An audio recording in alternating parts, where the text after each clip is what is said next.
BJP और NDA सहयोगी दल माने बैठक में घोषणा करछन्ती नरेंद्र मोदी तृतीय थर पर देशर प्रधानमंत्री हेबे। हेले नरेंद्र मोदी सही दिन पर्यंत प्रधानमंत्री रहिबे जो दिन पर्यंत नीतीश कुमार और चंद्रबाबू नायडू एनडीए सहयोगी भावे रहिबे। हेले आरंभरू बीजेपी को समर्थन देवा पूर्व चंद्रबाबू नायडू शर्त रखिछन्ती तांको बाचस्पति पद दरकार। हेले आज जेतेबेले चंद्रबाबू नायडू लोकसभा अध्यक्ष पई अड़ी बसिछन्ती सेहिथरु मने पड़ुची 25 वर्ष तले वाजपेयी को सरकार भांगिबा कथा। एहाकू नजर करी भाबिबाकू बाध्य करुछु जे 25 वर्ष तले टीडीपी द्वारा किभली वाजपेयी सरकार को भांगी जाइथिला ताहा बोधे बीजेपी नेता माने भूली जाइछन्ती। एबे जदि टीडीपी सही खेल खेलिबो तेबे प्रधानमंत्री नरेंद्र मोदी को पई बड़ महंगा पड़िबो।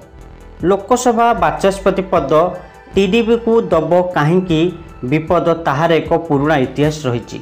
25 वर्ष तले देशर वाजपेयी नेतृत्व में एनडीए सरकार चलीथिला। सेही शासनकाल मध्य विरोधी वाजपेयी विरुद्ध में अविश्वास प्रस्ताव आनिथिले।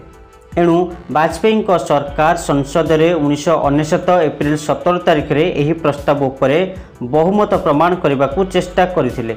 सही समय बीजेपी चाणक्य कहुवा प्रमोद महाजन विश्वास थिला कि वाजपेयी पाखरे बहुमत रही और से सरकार बंचाइबारे सफल हेबे। सेतेबेले एनडीए सरकार मायावती अलग हो जाइथिले। एहा सह बीजेपी पाखरे बहुमत मध्य रहिथिला। हेले हठात लोकसभार अध्यक्ष ओडिशार सांसद गिरिधर गमांग को भोटिंग अधिकार देइथिले। गिरिधर गमांग लोकसभा सांसद थिले। हेले फेब्रुआरी 17 तारिख 1999 मसीह से ओडिशार मुख्यमंत्री पदरे थिले। प्रमोद महाजन धारणा थिला कि गिरिधर गमांग सांसद पदरु इस्तीफा देई ओडिशार मुख्यमंत्री होइछन्ती। हेले कांग्रेस मन रखिथिला गिरिधर गमांग सांसद पदरु इस्तीफा देई नाहंती। हेले जेतेबेले गिरिधर गमांग संसद में पहुंची भोट देवाकू जाइथिले सेतेबेले बीजेपी सांसद माने गमांग विरुद्ध में बाचस्पति निकट में अभियोग करथिले। हेले सेतेबेले लोकसभार अध्यक्ष थिबा टीडीपी सांसद जीएम बालजोगी गिरिधर गमांग को भोट देवाकू अनुमति देइथिले।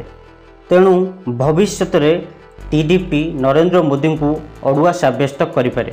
दर्शक बंधु जदि आमर ये भिडियोटी आपन को पसंद आछि दयाकरी लाइक करने सहित आम चैनल को नुआ करी आसते दयाकरी टिके सब्सक्राइब कर दियंतु। वंदे उत्कल जननी।